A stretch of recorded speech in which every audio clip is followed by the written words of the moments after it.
தன்னோட மகனுக்காக 32 வருஷமா நோட்டீஸ் கொடுத்த ஒரு அம்மாவோட கதையை பத்தி தான் இன்னைக்கு நம்ம பார்க்க போறோம். ஜப்பான் நாட்டுல 1988ல லீ ஜின்சின்றவங்களோட 2 வயசு மகனை கடத்திட்டு போயிடுறாங்க. கடத்திட்டு போன நாள்ல இருந்து அந்த குழந்தையோட அம்மா எல்லாருக்கிட்டையுமே நோட்டீஸ் கொடுத்தது மட்டும் இல்லாம நிறைய டிவி ஷோலையும் நிறைய இடங்கள்லயும் போய் பையனை தேடி இருக்காங்க.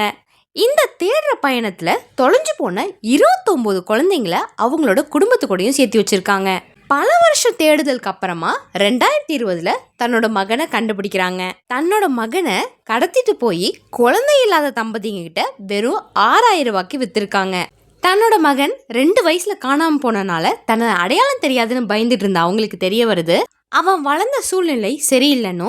அவன் அம்மாவை பார்த்ததுல அவனுக்கு ரொம்பவே சந்தோஷம்னு புரிஞ்சிருக்கு. ஒரு அம்மா தன்னோட மகனுக்காக 32 வருஷமா விடாம தேடி இருக்காங்க. உங்களுக்கு இந்த கதை பிடிச்சிருந்துச்சுன்னா வீடியோவை லைக் பண்ணிட்டு உங்க அம்மாவை ரொம்ப பிடிக்கும்னா கமெண்ட்ல ஒரு ரெட் ஹார்ட் போட்டு போங்க. நம்ம சேனலை நீங்களும் சப்ஸ்கிரைப் பண்ணாம இருந்தா மறக்காம சப்ஸ்கிரைப் பண்ணிருங்க. பாய்.